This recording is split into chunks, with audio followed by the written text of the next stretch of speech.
આ પણ એક શંકાની વાત છે ને કે માની લો કે 3 વ્યક્તિ રાજીનામું આપે છે તો ત્રણ વ્યક્તિ સેમ પેટર્નથી જ વાત કરે છે, તો એનો તો સીધો મતલબ એ પણ થાય કે પેટર્ન બનાવવા વાળો કોઈ એક વ્યક્તિ છે. હવે જે કંઈ પણ પરિસ્થિતિ ચાલી રહી છે એમાં હું એવું માનું છું કે ગુજરાતના ખેડૂતોને નુકસાન છે અને એ બીજેપી કરાવી રહી છે, ચોક્કસથી બીજેપી કરાવી રહી છે. પણ હવે જે આખી લડાઈ થઈ રહી છે એ રાજુ કરપડા વર્સેસ આમ આદમી પાર્ટીની છે, કારણ કે એક આક્ષેપ કરે એક પ્રતિ આક્ષેપ કરે.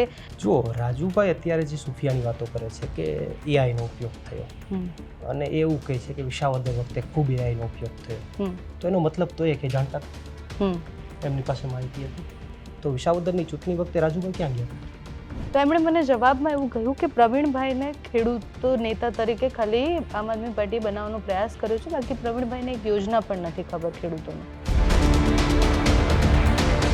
રાજનીતિમાં કોઈકની લીટી ટૂંકી કરીને તમારી લીટી મોટી કરવા જાઓ તો ક્યારેય રાજનીતિમાં ન ચાલો, અને એટલા માટે જેની લીટી જે છે આવનારા સમયમાં કેટલી ટૂંકી થશે એ સમય બતાવશે.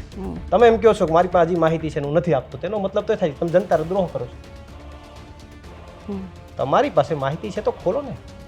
તમને મળવા માટે કોઈ આવ્યું હતું જેલમાં? ખેડૂતો ઉપર અત્યાચાર થયો હોય, ખેડૂતોને ઢોર માર માર્યો હોય અને એ પક્ષમાં તાત્કાલિક ત્યારે ને ત્યારે તાજું હોય ને ત્યારે બેસી જઈએ તો હું એવું માનું છું ગુજરાતના ખેડૂતો ક્યારેય ના આપે. આખી પાર્ટીની અંદર કદાચ મારે ગોપાલભાઈ નહોતું બનતું એટલું પ્રવીણ રાજુભાઈ બનતું. પ્રવીણ રામ માટે તો આવ્યા છે, બીજા 84 ખેડૂતો માટે તો આવ્યા છે, રાજુભાઈ માટે જ નથી આવ્યા એવું રાજુભાઈનું કહેવાનું છે. મારા માટે તો આવ્યા છે, મારા માટે ન આવ્યા હોય તો હું મારી પીડા નો અત્યારે કાઢું બહાર. નમસ્કાર, જમાવટ સાથે હું છું પાયલ. ગુજરાતની રાજનીતિમાં ત્રીજો પક્ષ ન ચાલે એ વાત 2022થી સતત કરવામાં આવે. 2022માં જે રીતના આમ આદમી પાર્ટીએ ચૂંટણી લડી એના પછી અત્યારે પણ છેલ્લા કેટલાય દિવસથી આમ આદમી પાર્ટી ખૂબ ચર્ચામાં છે. રાજુ કરપડાએ રાજીનામું આપ્યું, એના પછી જે આક્ષેપ પ્રતિ આક્ષેપો થઈ રહ્યા છે, આમ આદમી પાર્ટીની અત્યારની સ્થિતિ, આગળની રણનીતિ અને બધા જ વિષય પર વાત કરવી છે. પ્રવીણ રામ આપણી સાથે જોડાયેલા છે. પ્રવીણભાઈ, આપનું ખૂબ ખૂબ સ્વાગત છે જમાવટમાં. અને આમ આદમી પાર્ટી અત્યારે ક્યાં છે? ગુજરાતમાં શું સ્થિતિ છે? આમ આદમી પાર્ટી અત્યારે ગુજરાતના ખેડૂતોના અને ગુજરાતની જનતાના દિલમાં છે અને એ આવનારા દિવસોની અંદર ચોક્કસથી એ ઉગી નીકળશે. હું એવું માનું છું કે સંઘર્ષના સમયમાંથી જે પાર્ટી કે જે વ્યક્તિ સંઘર્ષ સતત કરીને પસાર થાય, એમનું ભવિષ્ય 100% ઉજળું હોય ને એ પાર્ટી ઉપર જ લોકો વિશ્વાસ મૂકે કે જે નબળા સમયમાં, ખરાબ સમયમાં, સારા સમયમાં ટકી જાય. તો હું એવું માનું છું કે ગુજરાતના લોકો અને ગુજરાતના ખેડૂતોના દિલમાં આમ આદમી પાર્ટી છે અત્યારે. રાજુભાઈનું રાજીનામું છેલ્લા 11 તારીખથી જ્યારથી એમને રાજીનામું આપ્યું ત્યારથી એ ચર્ચામાં છે. એના પછી બધાને એવું હતું કે કોઈ પણ માણસ રાજીનામું આપે એની વૈચારિક રીતના એને વિચાર કર્યો હોય ને એનો નિર્ણય હોઈ શકે. પણ હવે જે આખી લડાઈ થઈ રહી છે એ રાજુ કરપડા વર્સેસ આમ આદમી પાર્ટીની છે, કારણ કે એક આક્ષેપ કરે એક પ્રતિ આક્ષેપ કરે. રાજુ કરપડા કેસ કરે, રાજુ કરપડા એવું કહે કે હું જ્યાં સુધી હતો મને આવું હેરાન કરવામાં આવ્યું, આ નેતાએ હેરાન કર્યા. એના પછી તમારા નેતાઓ એક પછી એક પ્રેસ કોન્ફરન્સ કરીને નિવેદનો આપે. આ આક્ષેપ પ્રતિ આક્ષેપની લડાઈ ક્યાં સુધી લડતા રહેશો?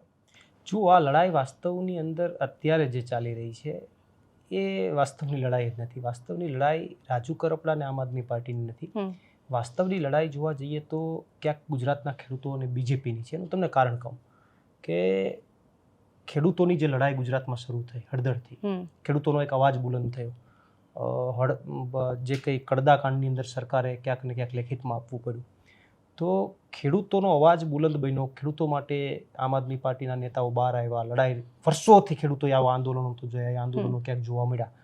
તો ખેડૂતોનું કંઈક સારું થવાનું હતું ગુજરાતમાં, એ અત્યારની રૂલિંગ ગવર્મેન્ટ જોઈ ન શકી અને એટલા માટે આ આંદોલનને બ્રેક કરવા માટે, ખેડૂતોના અવાજને દબાવી દેવા માટે રાજુભાઈ કરપડાને કોઈ પણ રીતે યેન કેન પ્રકારે એમને દબાવી અને એમને રાજીનામું અપાવડાવ્યું.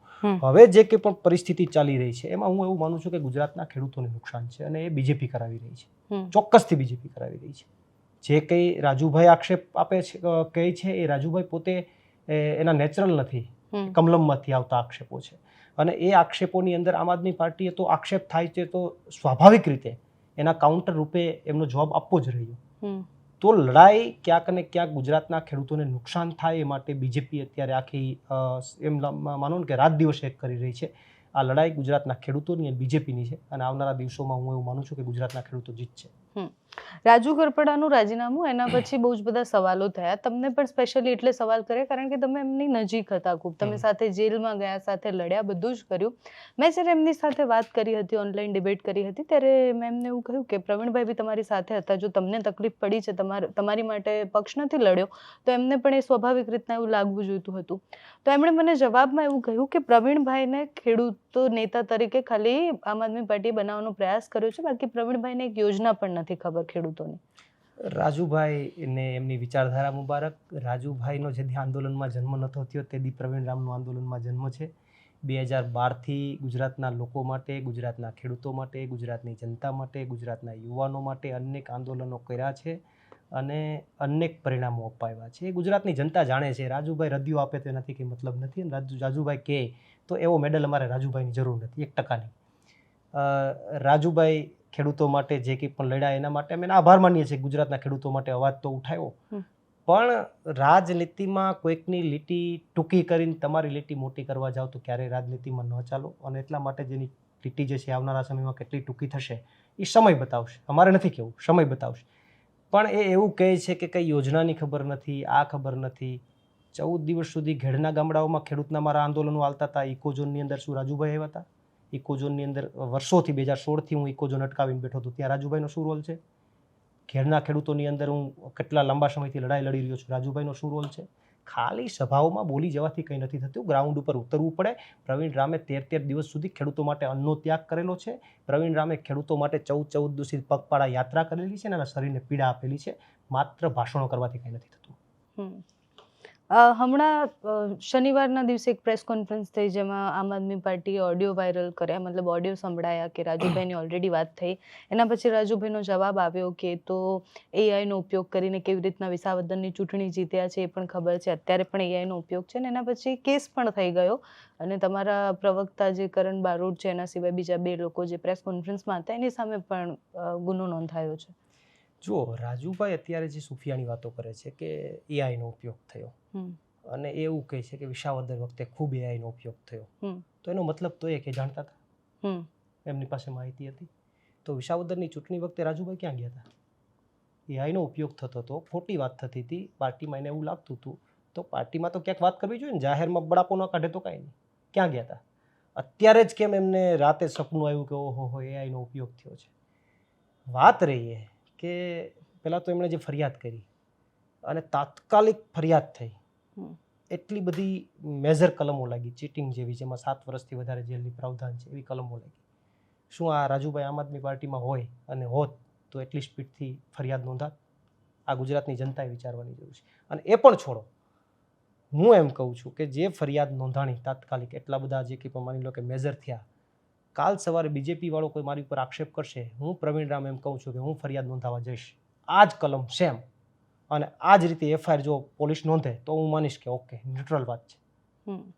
પણ આના ઉપરથી જ પ્રસ્થાપિત થઈ જાય છે, ઓડિયો વિડીયો સાઈડની વાત છે, આના ઉપરથી જ પ્રસ્થાપિત થઈ જાય છે કે કોઈ એક વ્યક્તિ આવા આક્ષેપ તો રાજનીતિમાં આક્ષેપ પ્રતિ આક્ષેપ તો ઢગલો થાય છે કાયમી માટે. સવારે ઉઠીને બધા આક્ષેપ પ્રતિ આક્ષેપ કરે છે, રાજનીતિનો જ ભાગ છે આ. તો આવા કેટલા આક્ષેપોની અંદર આવી ફરિયાદો થઈ છે?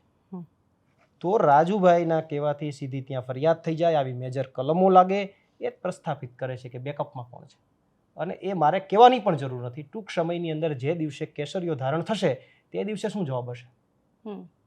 એ દિવસે શું જવાબ હશે? તો બધું ખુલ્લું પડવાનું છે. અત્યારે ભલે થોડું ઘણું સારું લાગે, પણ જે તે સમય આવશે ત્યારે ખુલ્લું પડવાનું છે બધું. એને કોઈ છુપાવી નથી શકવાનું. એટલે સત્ય આવતા બહુ મને લાગે સમય નહીં લાગે. સત્ય ટૂંક સમયમાં જ આવશે સામે. અત્યારે તમે જ્યારે આપણે રાજુભાઈએ રાજીનામું આપ્યું ત્યારે આપણે વાત કરી તો તમે કહ્યું કે બધું જ સારું છે આમ આદમી પાર્ટીમાં. મૂડીમાં રાજુભાઈ કાર્યક્રમ કરે છે, 50 કાર્યકર્તાઓ રાજીનામું આપે છે, હજુ કોંગ્રેસ અને બીજા બધા જ લોકો, એટલે તમારા આમ આદમી પાર્ટીના કાર્યકર્તા પણ વિડીયો બનાવીને એવું કહે છે કે હજી રાજીનામા પડવાના છે. તો અત્યારે આમ આદમી પાર્ટી સ્થિતિ કેવી? મતલબ તમે લાગે છે એ ઝાડુ વિખેરાતું જાય છે ધીરે ધીરે? ના, જુઓ, કોઈ અમુક લોકો જે માની લો કે પ્લાન્ટેડ લોકો, અથવા માની લો કે અમુક લોકો અત્યારે જે બેકઅપમાં જે આખી મેસેજ આપે છે ને એનાથી પાર્ટી વિખેરાય જેવું નથી હોતું. પાર્ટી કોઈ એક વ્યક્તિથી બનેલી નથી હોતી, ક્યારેય નથી હોતી.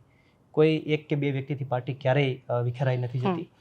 પાર્ટી વિખેરાય ક્યારે અથવા પાર્ટી બ્રેક ક્યારે થાય, આવી ઘટના બને અને પાર્ટી જે છે એ એમની લોકો પ્રત્યેની જે કામ કરવાની પદ્ધતિ છે અથવા કામ કરવાનું જે કંઈ પણ એમનું જે છે કાર્ય પદ્ધતિ એને છોડી દે, નિરાશ થઈ જાય, ઘરે બેસી જાય, હતાશ થઈ જાય, તો ચોક્કસથી પાર્ટી તૂટી જાય. પણ કોઈ વ્યક્તિઓ રાજીનામા આપી દે અને પછી પણ પાર્ટી જે ગતિથી કામ કરતી હોય એના કરતાં ગતિ વધારી દે તો ક્યારેય લોકોના દિલમાંથી પાર્ટી જતી નથી. હા, 2-5 દિવસ માટે લોકોના મુખે ચર્ચાઓનો વિષય બને, 100% વાત છે, સ્વાભાવિક વાત છે અને નકારી નથી શકાતું. પણ પાર્ટી ખેડૂતો માટે, ગુજરાતના લોકો માટે લડતી રહે, અવાજ ઉઠાવતી રહે તો ક્યારેય પાર્ટી તૂટતી નથી અને ક્યારેય લોકોના દિલમાંથી પાર્ટી જતી નથી. અને એનું એક્ઝામ્પલ તો અત્યારે ગુજરાતની સામે છે. જે દિવસે એણે રાજીનામું આપ્યું, જે દિવસે એમણે પ્રેસ કોન્ફરન્સ કરી, એ જ દિવસે પાર્ટીએ US ઇન્ડિયા ટ્રેડ ડીલ મુદ્દે ખેડૂતો માટે લડવાની આખી રણનીતિ જાહેર કરી છે. 9 માર્ચ સુધીના પ્રોગ્રામો જાહેર કર્યા. તો પાર્ટી તો ક્યાંય રોકાણી નથી. જે લોકો રોકાણા છે એ નીકળી ગયા છે, પાર્ટી રોકાણી નથી, એટલે પાર્ટી તૂટવાની નથી. તમે જેમ કહ્યું કે 1-2 વ્યક્તિથી પક્ષ નથી ચાલતો, પક્ષમાં બધા જ લોકો સહિયારું કામ કરે ત્યારે ચાલે, પણ જે રાજીનામા પડે એના પછી 1-2 વ્યક્તિના જ નામ આવે ને એવું કહેવામાં આવે કે આ 2 વ્યક્તિના કારણે જ પક્ષ અત્યારે પાછળ છે. અને સ્પેશિયલી ગોપાલ ઇટાલિયા અને મનોજ સોરઠિયાનું નામ દઈને કહું, એ બંનેનું જ નામ આમાં આવ્યું. એના પછી ગોપાલભાઈએ પણ પ્રેસ કોન્ફરન્સ કરી, પણ એ 2 લોકો જ કેમ? જુઓ, ઘણીવાર એવું બનતું હોય કે એક પોલિટિક્સ છે, જાહેર જીવન છે, અને પોલિટિક્સની અંદર સામેનો પક્ષ જે કંઈ પણ એનો પ્રતિસ્પર્ધી પક્ષ હોય એમાં વિખવાદ કેમ થાય, એમાંથી અંદરો અંદરની લડાઈઓ કેમ થાય, એકબીજા ઉપરના આક્ષેપો કેમ થાય, એના માટેના એ પ્રયત્નો કરતા હોય છે અને સ્વાભાવિક રીતે રાજનીતિ છે કરતા હોય. તો એક વાત એ પણ સમજવાની રહી ને કે જ્યારે કોઈ રાજીનામું આપે ત્યારે સેમ પેટર્નથી જ કેમ આવે છે બધી વાતો. તો એની પણ એક શંકા છે ને કે સેમ પેટર્નથી એક જ વાતો સેમ પેટર્નથી જ આવી રહી છે, તો એનો મતલબ એ છે કે પેટર્ન ઘડવાવાળો કોઈ એક જ વ્યક્તિ છે. આ પણ એક શંકાની વાત છે ને કે માની લો કે 3 વ્યક્તિ રાજીનામું આપે છે તો 3 વ્યક્તિ સેમ પેટર્નથી જ વાત કરે છે, તો એનો તો સીધો મતલબ એ પણ થાય કે પેટર્ન બનાવવાવાળો કોઈ એક વ્યક્તિ છે જે ત્રણેય કેસમાં સેમ છે. તો આખી ઘટનાની અંદર વાસ્તવિક વાત એ છે કે ક્યાંક અને ક્યાંક આ રીતે રાજીનામા જે આપે અથવા રાજીનામાને સત્તાધારી પક્ષ અપાવે અને એની ઉપર આક્ષેપ એમની પાસે એવી વાત. હવે એક્ઝામ્પલ તરીકે કોઈ રાજીનામું આપે તો એવું તો નથી કહેવાનું કે ભાઈ મારી ઉપર જૂના કેસ હતા અને મારી ઉપર પ્રેશર આવ્યું એટલે મારે રાજીનામું આપી દેવું પડ્યું. આવું તો કોઈ વાત નથી કરવાનું. આવું કોણ વાત કરશે? અથવા કોઈ એમ કહેશે કે ભાઈ મારે તો પાર્ટી ખૂબ પેલું હતું, મારે તો નથી પાર્ટીમાં રહેવું, મારી પાસે સમય નથી, આવી કોઈ વાત નથી કરવાનું. હા, એ જ્યારે પહેલો જવાબ આવે ઇન્સ્ટન્ટ, એ નેચરલી હોય છે. તમે તમામ કેસમાં જુઓ, રાજુભાઈ કરપડાએ રાજીનામું આપ્યું ત્યારે એમણે પહેલું રાજીનામું મૂક્યું સીધું. રાજીનામું મૂક્યું એમાં એનો નેચરલ જવાબ હતો. એણે શું કીધું? એનો એક શબ્દ પણ પકડવા જેવો છે. એણે એમ કીધું કે દુઃખ સાથે, એનો શબ્દ દુઃખ સાથે હતો, વેદના સાથે નહોતો, કે અહીંયા સુધીનો જ સાથ હશે. આ શબ્દ ક્યાંક ને ક્યાંક વેદનાવાળો શબ્દ હતો કે અહીંયા સુધી એને પોતાની અંદરથી વેદના હતી કે હવે સાથ નથી.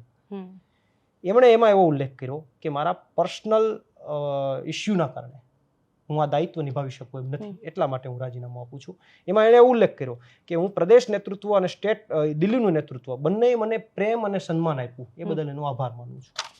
આ એની રિયલ વાત હતી. જો એને કોઈનાથી વાંધો હોત તો તેદી લેટરમાં લખવામાં હું વાંધો જતો હતો કે ભાઈ ગોપાલ ઇટાલિયા અને મનોજ સોરઠિયા સિવાય બધા યાર મને પ્રોબ્લેમ નથી, તો એ 2 સિવાય બધાનું હું આભાર માનું છું. લેટરમાં લખી શકતા હતા ને. તો તેદી એનો રિયલ જવાબ હતો. જ્યારે કરશન બાપુએ રાજીનામું આપ્યું ત્યારે પહેલો એનો પ્રત્યુત્તર શું હતો કે મારા ફેમિલી, મારા હેલ્થ ઇસ્યુના કારણે હું રાજીનામું આપું છું. પછી કેમ વાત બદલી જાય છે? માણસની પહેલા જે વાત હોય એ જ વાત રહેવી જોઈએ ને. આજે વાત કંઈક અલગ કરું, આજે બીજી વાત કરું છું, કાલે બીજી વાત કરું છું, તો એનો મતલબ એ છે કે હું ફરું છું. તો પહેલી વાત થાય છે અને બીજી વાત થાય છે, બંનેમાં જમીન આસમાનનો ફેરફાર થાય છે. અને બીજી વાત જે છે કમલમ જે છે ત્યાંથી વોશિંગ મશીનમાંથી પસાર થાય એટલે સીધા આક્ષેપો સ્ટાર્ટ થઈ જાય છે કે ભાઈ આ 2 વ્યક્તિથી વાંધો છે. હજી પસાર નથી થયા. એ થશે. અત્યારે વાત પસાર થઈ છે, પછી માણસો પસાર થશે, એ પ્રોસેસ આખી થશે. પણ અત્યારે ખાલી એમને થોડું સેમ્પલ થયું છે, સેમ્પલ તરીકે પ્રોસેસ થઈ છે. હવે આગામી દિવસોની અંદર એ પ્રોસેસમાંથી પસાર થશે. એટલે મૂળ આ વાત છે કે જે કંઈ 2 વ્યક્તિના આક્ષેપો સેમ પેટર્નથી આવી રહ્યા છે, સેમ પેટર્નથી આવી રહ્યા છે, એનો મતલબ છે કે પેટર્ન ઘડવાવાળા કોઈ એક છે બેકઅપમાં. બાકી બંનેના નામ લીધા છે એનાથી પક્ષને કોઈ ડાઉટ નથી. જુઓ, પક્ષની અંદર બંનેનો મહત્વનો રોલ છે. મનોજભાઈ સોરઠિયા હોય તો એમણે પાર્ટીની અંદર ખૂબ માની લો કે રાત દિવસ એક કરીને ખૂબ મહેનત કરે છે. પાર્ટીને પણ ખબર છે, પાર્ટીના કાર્યકર્તાઓને ખબર છે. તો એમણે ઘણા સમયથી, લાંબા સમયથી પાર્ટીમાં છે.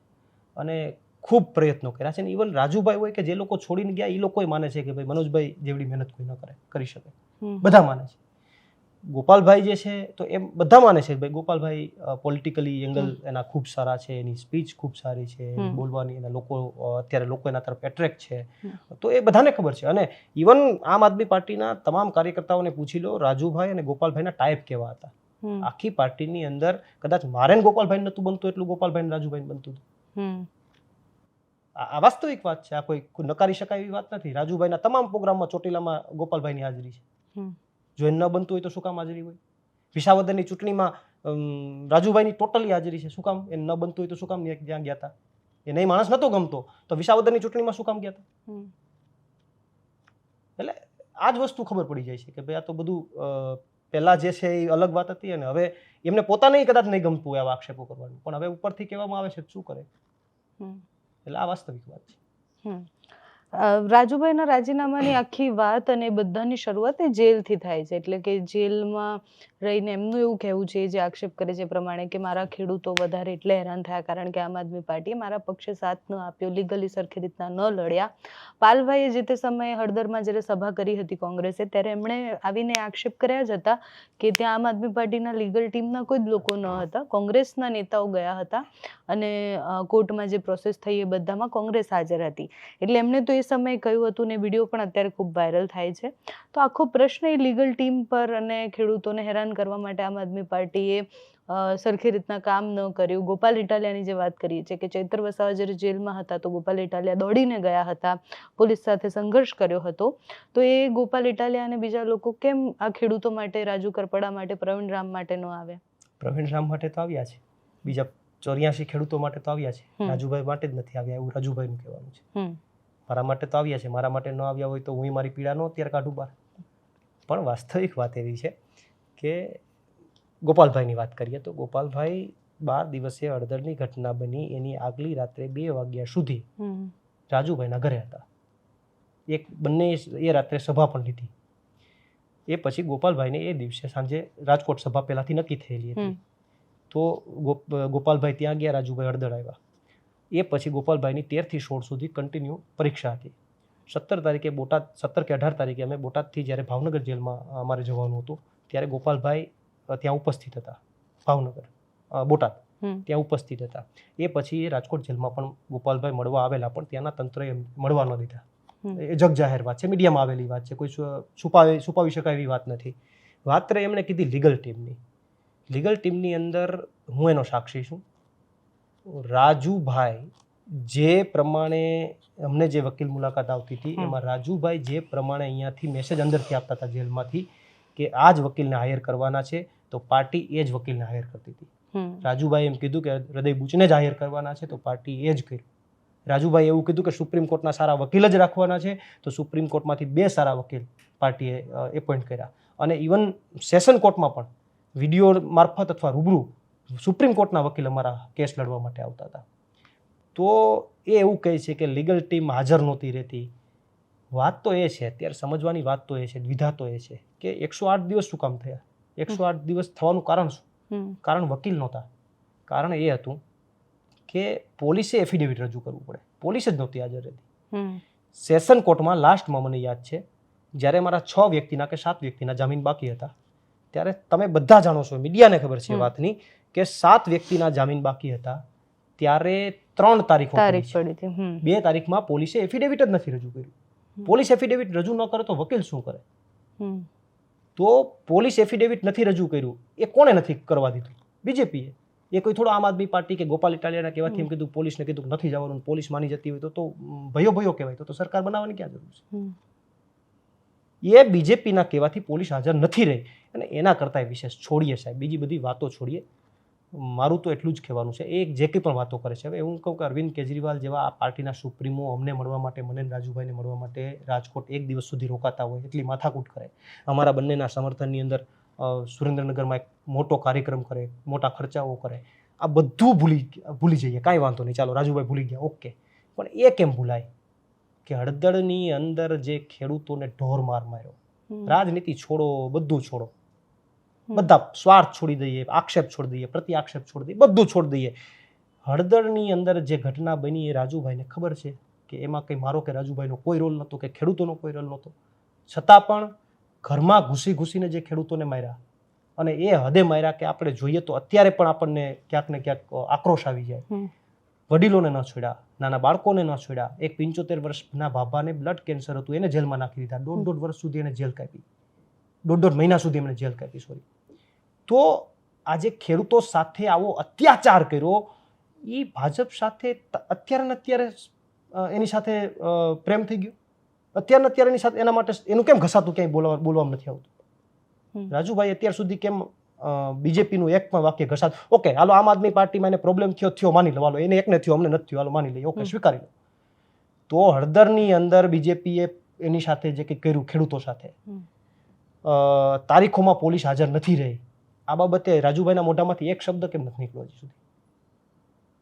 એ ન્યુટ્રલ હોય તો બે મુદ્દે બોલવા જોઈએ ને. હાલો આમ આદમી પાર્ટી પ્રત્યે નારાજગી છે, ભાજપ માટે ભાજપે કર્યું તો બોલો.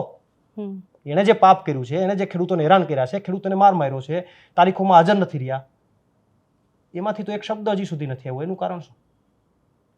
તો મારું તો એવું માનવું છે કે ઠીક છે, રાજનીતિ પક્ષ પલટો થાય, કોઈ મજબૂરી હોય તો જવું પડે, એ બધી સેકન્ડ નંબરની વાતો છે. એને માણસો ભૂલી પણ જાય છે ને સ્વીકારી પણ લે છે. પણ ખેડૂતો ઉપર અત્યાચાર થયો હોય, ખેડૂતોને ઢોર માર માર્યો હોય, અને એ પક્ષમાં તાત્કાલિક ત્યારે ને ત્યારે તાજું હોય ને ત્યારે બેસી જઈએ, તો હું એવું માનું છું ગુજરાતના ખેડૂતો ક્યારેય માફ નહીં કરે. ગોપાલ ઇટાલિયાએ પીસી કરી ત્યારે એવું સ્પષ્ટ કહ્યું કે અમને ખબર છે કે ગૃહમંત્રીને કેટલા વાગે મળવા ગયા, અમને ખબર છે કયા આઈપીએસ તમને મળવા માટે આવતા હતા. જો પક્ષમાં અને ગોપાલભાઈને ખબર હતી આ બધી જ, તો પછી રાજુભાઈને મનાવવાનો કે એમને રોકવાનો પ્રયાસ કોઈ કરવામાં આવ્યો કે કેમ? જુઓ, રાજુભાઈ જે દિવસે અમને જામીન મળ્યા એ દિવસે રાજુભાઈ એ જ દિવસે રાત્રે નીકળી ગયા. અમે બીજા દિવસે 2 વાગે નીકળ્યા. તો એ સમય પાર્ટીને આઈડિયા આવી ગયો હતો કે ભાઈ કંઈક વાત બીજી છે આ. અને હું એમ કહું કે રાજુભાઈ પોલિટિકલ માણસ છે. એટલા મહિનાની જેલ કાપ્યા પછી મીડિયાની સામે આવવું, એ તો રાહ જોઈને બેઠા હોય કે એટલા દિવસ પછી હવે મારે મીડિયાની સામે આવવાનો મોકો મળશે. તો રાત્રે નીકળી જવું, કોઈ મીડિયાને જાણ ન કરવી, કોઈ મીડિયાને બાઇટ ન આપવી, આ તો કેવું તર્ક? આ તો કોઈ પોલિટિકલ માણસ તો ત્યારે તો દિવાળી હતી, લાભ લેવાનો હતો. એટલા દિવસની યાતનાઓ પછી પોલિટિકલી લોકોની વચ્ચે આવવાનું હતું. લોકો રાહ જોઈને બેઠા હતા કે શું બોલશે. એવા સમયે રાત્રે નીકળી જવું, મીડિયાને જાણ ન કરવી. કોઈ પોલિટિકલ માણસ આવું કરી શકે? પોલિટિકલી માણસ કદાચ 3 દિવસ વધારે જેલમાં રહેવું પડે ને તો રહે, પણ દિવસના જ નીકળે. મીડિયાની સામે આવે એટલે આવે જ. તો પોલિટિકલી માણસ જે છે એ રાત્રે નીકળે, મીડિયાની સામે ન આવે. તો ત્યાં જ આઈડિયા આવી ગયો હતો કે ભાઈ 110% કંઈક દાળમાં કંઈક કાણું છે. તાત્કાલિક સવારમાં ગોપાલભાઈ સુરત હતા, ત્યાંથી સીધા ત્યાં પહોંચ્યા. એમની મીડિયાને ત્યાં બોલાવીને પ્રેસ કરાવડાવી. એ પછી સુરેન્દ્રનગર પ્રેસ કરાવડાવી. એ પછી કન્ટિન્યુ આમ આદમી પાર્ટીના દિલ્હીના નેતાઓ અને અહીંના સ્ટેટના નેતાઓ એમની સાથે સંપર્કમાં હતા, રાજુભાઈ સાથે. ઇવન રાજુભાઈ ત્યાં ઈશુદાનભાઈના કાર્યક્રમમાં પણ ખંભાળિયા પણ આવ્યા. ઇવન અરવિંદજી હોય કે નીચેના જે અમારા પ્રભારી હોય, તમામ લોકો સતત રાજુભાઈ સાથે ચર્ચા, અથવા એમને શું કંઈ પ્રશ્ન છે, કેસને લઈને શું થઈ શકે, એમાં શું મદદ કરી શકીએ, એને લઈને તમામ વસ્તુઓ ટાઈપમાં પાર્ટી હતી. પણ જેમણે નક્કી જ કરી લીધું હોય એમને એના વિચારને ક્યારેય બદલાવી શકાતો નથી. અને પાર્ટીએ એમના લેવલથી તમામ પ્રયત્નો કર્યા, અને પાર્ટી એ પણ સમજતી હતી કે ઓકે, તમારી કોઈ મજબૂરી હોય તો પાર્ટી એમાં જે રસ્તો કાઢી શકતો હોય પાર્ટી તમારી સાથે ઊભી છે. પણ મારું એવું માનવું છે કે અગાઉથી નક્કી થયેલું હોય તો પછી તમે એને બદલી શકતા નથી. તમને મળવા માટે કોઈ આવ્યું હતું જેલમાં? જુઓ, જેલની અંદર એક મેન્ટલ ગેમ છે. તમે જો ડિસ્ટર્બ થાવ છો, તમે સ્ટેબલ નથી રહેતા અને જેલથી ડિસ્ટર્બ થાવ છો, ઇરિટેટ થાવ છો, તો બીજેપી દ્વારા મૂકેલા માણસો એ એમની મારી ઉપર આઈબીની, મારી ઉપર પણ આઈબીની વોચ હતી, રાજુભાઈ પણ ઉપર પણ આઈબીની વોચ હતી, તમામ વોચ હતી અમારી ઉપર. તમે તમારી વાતમાં ક્યાંય ડિસ્ટર્બ થાવ, તમે તમારી સ્થિરતા ગુમાવો એટલે બીજેપીને ખબર પડી જાય કે ઓકે, બકરો હલાલ થવા માટે તૈયાર છે. એટલે પછી ધીમે ધીમે એમાં થોડું બિસ્કિટ ને બધું નાખવાનું સ્ટાર્ટ થાય. પણ તમે તમારી માનસિક સ્થિરતા ગુમાવતા નથી, તમે સ્ટેબલ રહ્યો છો. તમે તમારી માનસિક રીતે માર્કેટમાં પણ એવી જ ચર્ચા રાખો છો કે કાંઈ વાંધો. અને વાસ્તવિક છે કે પોલિટિકલી માણસને જનતા માટે લડતા જેલ થાય તો એ ખોટી વાત નથી, સારી વાત છે ને છે. હું આજે કહું છું, અને હું આજે કહું છું કે કોઈ પણ કેસ હજી ભવિષ્યમાં મારી ઉપર થશે તો મારે એક તો કોઈ મૂંઝાવાની જરૂર નથી, કારણ કે હું જેલમાં જેટલો મોટો થાઉં છું ને એટલો બહાર મોટો નથી થતો.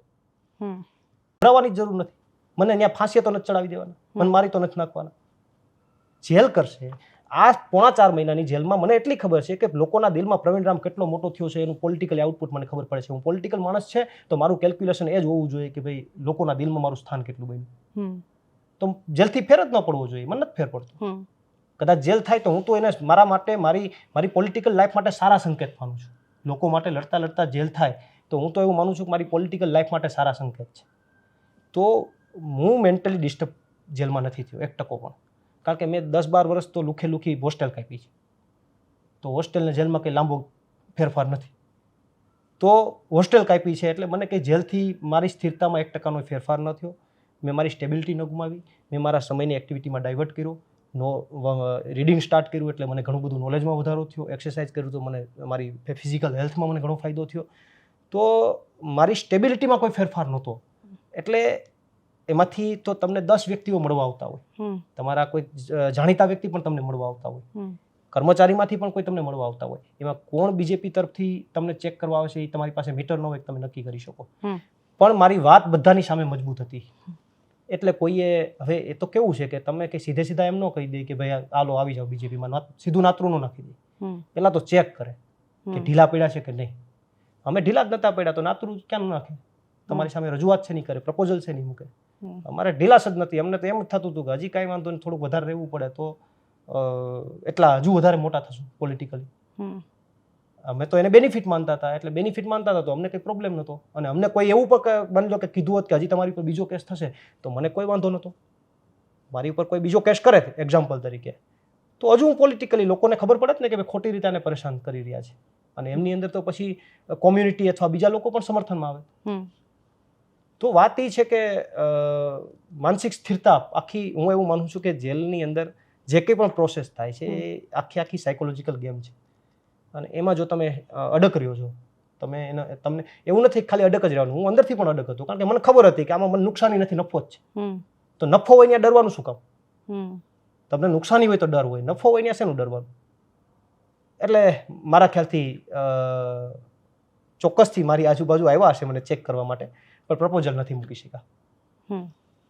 વિસાવદરની ચૂંટણી અને ગોપાલ ઇટાલિયાનું જીતવું એ બધા લોકોને ખૂબ ખટક્યું બી હતું, વિપક્ષને ખૂબ ખટક્યું હતું, જેટલી મહેનત ભારતીય જનતા પાર્ટી દ્વારા કરવામાં આવી હતી. હવે રાજુ કરપડા જ્યારે રાજીનામું આપે છે ત્યારે એમ કહે છે કે વિસાવદરની ચૂંટણી કેવી રીતના જીતાઈ છે, એમાં શું થયું છે, દારૂ પકડાયો કે બધા જ વિષયો પર એમનું એવું કહેવું છે કે હું જેમ મુઠ્ઠી ખોલીશ એમ વધારે આમ આદમી પાર્ટી બોલી બી નહીં શકે, એમની પાસે જવાબો પણ નહીં રહે. તો ખોલી નાખવી જોઈએ ને, બંધ શું કામ રાખવી જોઈએ? હવે શું બાકી છે? હવે એટલી તો ખોલ નાખી છે, હવે થોડા આંકડા શું કામ પેક રાખવા? ખોલ નાખો, ખોલી જ નાખવી જોઈએ. પેક રાખવી જ ન જોઈએ. પેક રાખીને શું કામ જનતાને ગુમરાહ કરવી? તમે એમ કહો છો કે મારી પાસે હજી માહિતી છે હું નથી આપતો, તેનો મતલબ તો થાય તમે જનતાને દ્રોહ કરો છો. તમારી પાસે માહિતી છે તો ખોલો ને, ખોલો તો લોકોને ખબર પડશે. કારણ કે આમાં તો કેવું છે કે પછી ખોટા વાહિયાત આક્ષેપો કરશે તો લોકોના મગજમાંથી બધા ઉતરતા હોય. હું માની લો કે સવારે ઉઠીને કોઈની ઉપર આક્ષેપબાજીઓ કરી દઉં તો મને કોઈ ના નથી પાડી શકવાનું, પણ લોકોના દિલમાં તો હું નાનો જ થતો જવાનો છું. એટલે એમાં કોઈ ના નથી પાડતી, એમાં કોઈ ના નથી પાડતા. માની લો કે ખાલી રાજુભાઈ નહીં, ઇવન કોઈ પણ જાય તો જેની પાસે જે માહિતી હોય એ કંઈ, હવે માની લો કે અહીંયા અમે આર પારની લડાઈ તો થઈ ગઈ છે, હવે બે બાજુ તીર કામઠા તો તાણી લીધા છે.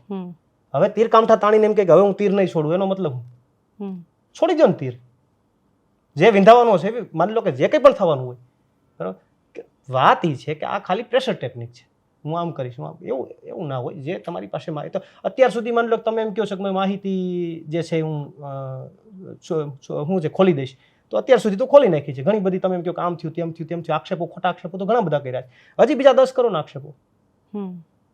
એ તો આક્ષેપો જે હવે એક્ઝામ્પલ તરીકે હું એમ કહું, અત્યારે જે માની લો કે રાજુભાઈ આક્ષેપો કરે છે, હવે માની લો કે અમારી પાર્ટીમાંથી કોઈ FIR કરશે તો સેમ અત્યારે જે આ 3 લોકો ઉપર કલમો થઈ છે એવી કલમો નોંધાશે? નહીં નોંધાય. એના ઉપરથી જ ખબર પડી જશે કે આમાં કોણ ક્યાં છે, કોણ ક્યાં ગયું છે, ક્યાંનું કોનું કેટલું કનેક્શન ક્યાં છે. એટલે આ વાસ્તવિક વાત છે. છેલ્લો સવાલ છે, આમ આદમી પાર્ટીમાંથી રાજુ કરપડાનું રાજીનામું, એના પછી હજુ બીજા રાજીનામા પડે એવી આગાહીઓ કરવામાં આવે છે. રાજનીતિમાં આ બધું જ થતું રહે, કોઈ પક્ષ છોડે, પક્ષ પલટો કરે, બધું બહુ જ નોર્મલ છે.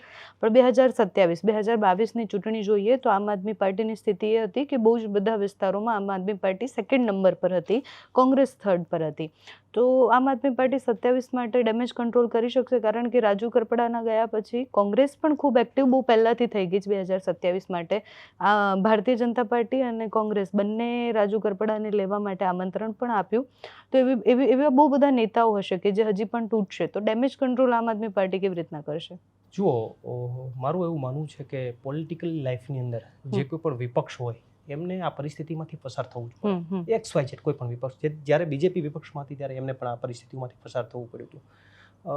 વિપક્ષને આ પરિસ્થિતિઓનો સામનો કરવો અને એમાં ટકી રહેવું એ જ એના માટે મેઇન ટાસ્ક હોય છે. મારું એવું માનવું છે કે મેં તમને પહેલાં પણ એ વાતનો એક જવાબ આપ્યો કે પાર્ટીઓમાંથી કોઈ જતા રહે એ મોટી વાત નથી, પણ પાર્ટી એની ગતિવિધિ બ્રેક ન કરે એ મોટી વાત છે. પાર્ટી એની જે લોકો માટે લડવાની જે એની ગતિવિધિ છે, એની કાર્યપદ્ધતિ છે, એનું નીચેનું ગ્રાઉન્ડ લેવલનું વર્ક છે, એનું સંગઠન લેવલનું વર્ક છે, એ જો સ્ટોપ થાય તો ચિંતાનો વિષય છે. એ સ્ટોપ નથી થતું તો કોઈ આવે કે કોઈ જાય એ એક નોર્મલ પ્રોસેસ છે. બસ ઉપડી છે તો ઘણા ઉતરશે ને ઘણા ચડશે, બરાબર. એનાથી બસ જ્યાં જવાની છે ત્યાં અટકવાની નથી. બસને ગાંધીનગર પહોંચવું છે તો એ ગાંધીનગર જઈને પહોંચશે, પણ વચ્ચે સ્ટોપ આવશે, કોઈ ઉતરી જશે, કોઈ ચડી જશે, કોઈ ઉતરી જશે, કોઈ ચડી જશે. તો કોઈ ઉતરી ગયો એનો મતલબ એવો નથી કે ત્યાં બસ સીધી બ્રેક મારીને ત્યાં ઊભી જાય. માની લો કે ગોંડલ પહોંચી બસ અને ત્યાંથી 5 જણા ઉતરી ગયા, કે સુરેન્દ્રનગર પહોંચી ત્યાં લોકો ઉતરી ગયા, તો બસ ત્યાં ડ્રાઈવર છે બ્રેક મારીને ત્યાં ડેપોમાં મૂકી દે એવું નહીં થાય. એને ગાંધીનગર જવું છે તો જશે, બીજા ચડવાવાળા ચડી જાય, પાછા ટ્રાફિક આવી જશે. એટલે એ પ્રોસેસ છે નોર્મલ, એ ચાલતી રહેવાની છે. ભૂતકાળમાં પણ તમે જોયું છે ઘણા બધા પાર્ટી, આમ આદમી પાર્ટીમાંથી લોકો ગયા છે, પાર્ટી ડાઉન પણ થઈ, પણ પાર્ટીએ ફરીથી એની ગતિ પકડી લીધી. આ બધા ભૂતકાળના ગુજરાતના દાખલા છે. આપણે જોયું છે કે ભાઈ ઘણા બધા ગયા પણ પાર્ટીએ એની ગતિવિધિ, જ્યારે માની લો કે વિધાનસભાની ચૂંટણીની અંદર પાર્ટીનો માહોલ કેવો હતો, વિધાનસભાની ચૂંટણી બાદ કેવો માહોલ હતો, આજે પાર્ટી ક્યાં લેવલ સુધી માહોલ લઈ ગઈ છે, આ બધું ગુજરાતની જનતા અને ગુજરાતના ખેડૂતો જોઈ રહ્યા છે. એટલે એમાં મારા મત મુજબ આમ આદમી પાર્ટી ગ્રાઉન્ડમાં ખેડૂતો સાથે અને ગુજરાતના લોકો સાથે એના મુદ્દાઓને લઈને લડતી રહેશે. એટલે 110% આપોઆપ ડેમેજ કંટ્રોલ થઈ જશે અને લોકોના દિલમાં હજુ પણ જે સ્થાન છે એના કરતાં વધારે સ્થાન લોકોના દિલમાં આમ આદમી પાર્ટીનું રહેશે.